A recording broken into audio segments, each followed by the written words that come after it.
आज का हमारा टॉपिक है रोग निदान का कुष्ठ रोग, जिसको लेप्रोसी से आप कंपेयर कर सकते हैं मॉडर्न में। और ये जो टॉपिक है ये एग्जाम पॉइंट ऑफ व्यू से काफी इंपॉर्टेंट हो जाता है, कई बार ये पहले पूछा जा चुका है। नमस्कार दोस्तों, मैं डॉक्टर सौरभ, स्वागत है आपका आयुर्वेदिकल क्लासेस में।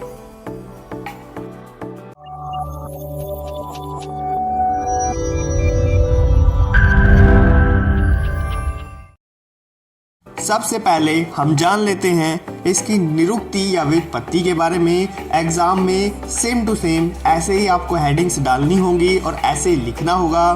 तो सबसे पहले निरुक्ति या व्युत्पत्ति होती क्या है? जो शरीर की त्वचा को विकृत करे, जो शरीर की त्वचा को विकृत करता है वो कुष्ठ होता है। ठीक है, तो ये चीज हो गई। दूसरा पॉइंट इसमें हो जाता है जो रोग शरीर के अंग प्रत्यंग धातु को गला देता है और उनको विकृत कर देता है, कुष्ठ रोग कहलाता है। तो ये चीजें हो जाती है, ये होती है इसकी व्युत्पत्ति। अब चलते हैं नेक्स्ट पे। तो नेक्स्ट इसकी परिभाषा है।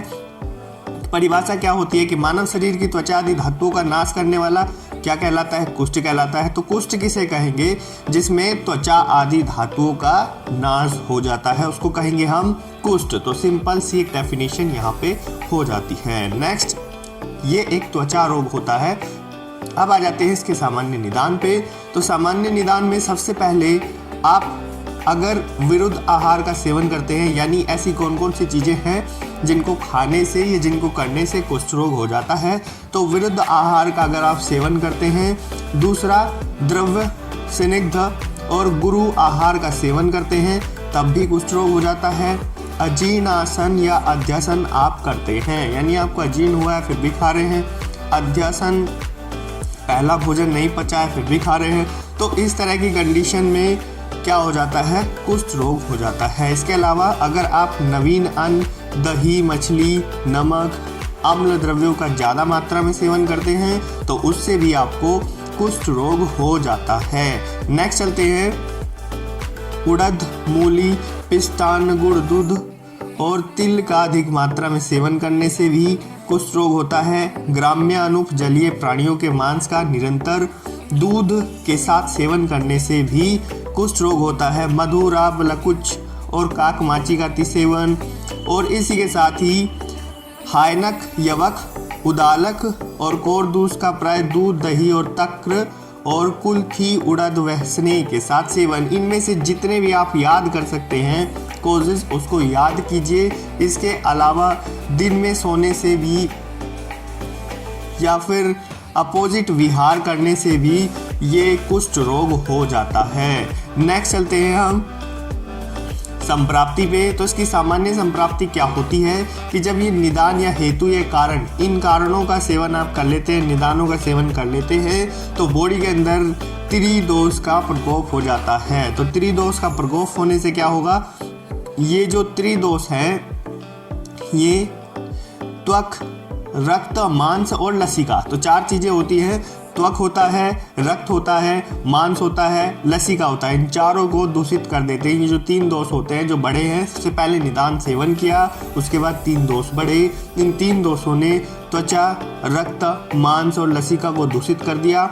ठीक, जैसे ये दूषित करते हैं तो ये कुल मिला के कितने हो गए? तीन दोष और चार, त्वचा, रक्त, मांस और लसिका, तो कुल मिला के हो गए 7। तो ये जो 7 कारण द्रव्य होते हैं, ये 7 कारण द्रव्य, ये जो हमारी त्वचा होती है, स्किन होती है, इसमें स्थान संचय ले लेते हैं। क्या ले लेते हैं? स्थान संचय। इसका क्या मतलब हो गया? स्थान संचय का मतलब हो गया कि वो स्किन के अंदर स्टेब्लिश हो जाते हैं या फिर अपना स्थान बना लेते हैं, वहीं पे बस जाते हैं। और वहाँ पे बसने पे वो मंडलों उत्पत्ति, मंडल होता है गोल गोल, ठीक है, तो गोल गोल वहाँ पे चकत्ते टाइप आने लगते हैं या कुछ चीज़ें दिखाई देने लगती हैं, ठीक है, सर्कल दिखाई देने लगते हैं। धीरे धीरे वो क्या होते हैं? दूसरे रोग मार्गों से धातुओं में पहुँचने लगते हैं। अब मंडल उत्पत्ति हुई उसके बाद वो क्या होते हैं? वो धातुओं में पहुँचने लगते हैं, जिससे क्या होगा? वो उन्हें दूषित करेंगे। धातुओं को दूषित करते हैं तो कुष्ठ रोग की उत्पत्ति होती है। ये है इसकी सामान्य संप्राप्ति। नेक्स्ट चलते हैं इसके भेद। तो आचार्य चरक ने 7 प्रकार के महाकुष्ठ और 11 प्रकार के शूद्र कुष्ठ माने हैं। अब आते हैं आचार्य वाग्भट ने 7 प्रकार के महाकुष्ठ माने हैं। कौन सा? वातज पित्तज कफज, वात पित्तज, वात कफज, वात पित्त कफज और त्रिदोषज। तो इस तरह से हो जाते हैं 7 प्रकार के महाकुष्ठ। बस बेसिकली इंपॉर्टेंट क्या है कि आचार्य चरक ने 7 प्रकार के महाकुष्ठ और 11 प्रकार के शूद्रकुष्ठ माने हैं। ये आपको लिखना है, कंपलसरी है। उसके बाद हम देखते हैं कि महाकुष्ठ कौन कौन से होते हैं। कपाल, औदुंबर, मंडल, ऋष्यजीभ, पुंडरीक, सिद्धम और काकनक। तो इस तरह से होते हैं 7। इनको आपको याद करना होगा। इसकी बेसिक ट्रिक मैं एक लेके आऊँगा, ट्रिक वीडियो जो हम सुबह 8 बजे आपको देते हैं। ट्रिक वीडियो की एक प्लेलिस्ट है, आप ऊपर आई बटन पे क्लिक करके देख सकते हैं। बहुत ज़्यादा इंटरेस्टिंग ट्रिक्स आपको वहाँ मिल जाएंगी। तो वहाँ पे मैं लेके आऊँगा कुष्ठ की, महाकुष्ठ को कैसे याद करते हैं उसकी एक ट्रिक आपके लिए लेके आऊँगा।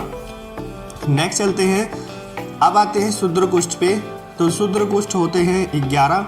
एक कुष्ठ चर्माख्य, किटिभ और इसी के साथ ही होता है विपाटिका और अलसक, दद्रु, चरमदल, पामा, विस्फोट, सतारू और विचर्चिका। तो इनको आपको याद करना कंपलसरी है। और ये जो क्वेश्चन है ये बहुत ज़्यादा इम्पोर्टेंट होता है, 10 मार्क्स में या 15 मार्क्स में भी आ जाता है। तो ठीक, आपको इसको याद करना कंपलसरी है। अब चलते हैं नेक्स्ट पे। तो इसके जो पूर्व रूप होते हैं, सबसे पहले स्पर्श ज्ञान का अभाव हो जाता है, यानी लॉस ऑफ सेंसेशन हो जाता है। अति स्वेद, त्वक वैवर्ण्य, डिस्कलरेशन ऑफ स्किन, कोठ, इसका आप स्क्रीन शॉट ले सकते हैं, इसको पढ़े अच्छे से। लोमहर्ष, कंडू होता है, तोद होता है, श्रम होता है, कलम, ठीक है, थकावट होती है, आस्वेद।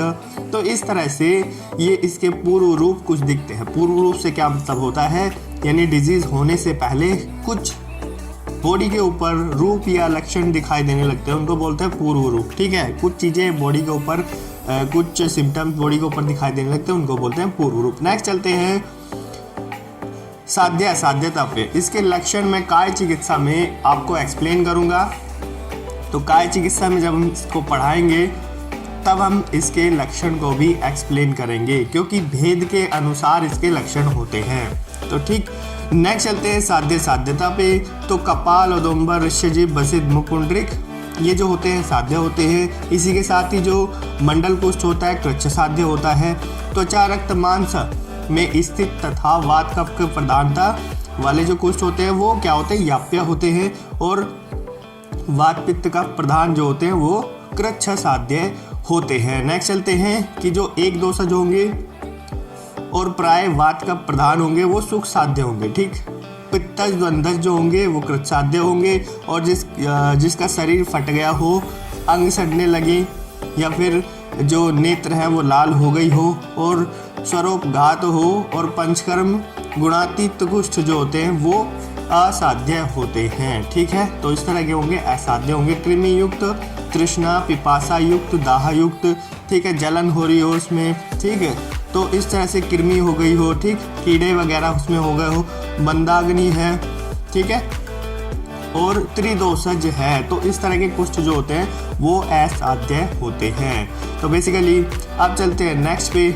नेक्स्ट है उपद्रव, यानी कुष्ठ रोग के कारण कुछ बॉडी के ऊपर और ज़्यादा रोग दिखाई देने लगते हैं, यानी कुष्ठ रोग के साइड इफ़ेक्ट से कह सकते हैं, या कॉम्प्लिकेशन इनको बोल सकते हैं। तो ये कॉम्प्लिकेशंस आने लगती हैं बॉडी के ऊपर कि कुष्ठ रोग की वजह से कुछ और रोगों की उत्पत्ति होना उपद्रव कहलाता है। ठीक, ये किसी भी रोग की वजह से किसी और रोग की उत्पत्ति होना उपद्रव कहलाता है। तो कुष्ठ रोग की वजह से किन किन रोगों की उत्पत्ति हो सकती है, जैसे पुए स्राव हो सकता है, पुए बोलते हैं मुवाद को, ठीक है, तो मुवाद का सिक्रेशन हो सकता है, ठीक, मुवाद निकलना, ठीक, और दूसरा हो सकता है अंग भेद हो सकता है, और इसी के साथ ही अंगावयव का टूटकर गिरना जो हमारे अवयव होते हैं, या फिर स्किन वगैरह ये फट के ये गिरने लग गए, ठीक, और उसके साथ ही तृष्णा, ज्वर, अतिसार, दाह, दौर्बल्य, अरोचक, ठीक, और अविपाक। तो इस तरह के जो वो है दिखने लगते हैं। तो ये है आपका कुष्ठ रोग जो कि हो जाता है कंप्लीट। होप करता हूँ ये वीडियो आपको अच्छी लगी हो। वीडियो अच्छी लगी होगी तो वीडियो को लाइक, शेयर, कमेंट जरूर करेंगे। और नेक्स्ट वीडियो में जल्दी लेके आने वाला हूँ आप अगर रेगुलर रहेंगे तो मैं भी रेगुलर रहूँगा। तो आप मुझे शो करें कि हाँ आप देख रहे हैं, और आप कमेंट करेंगे या फिर लाइक करेंगे या कुछ भी करेंगे तो मुझे पर्सनली ऐसा लगेगा कि हाँ आप मेरे से जुड़े हुए हैं और हम लोगों को देख रहे हैं, ठीक, और सपोर्ट कर रहे हैं। तो मिलता हूँ मैं नेक्स्ट वीडियो में, तब तक के लिए थैंक यू। जय आयुर्वेदा।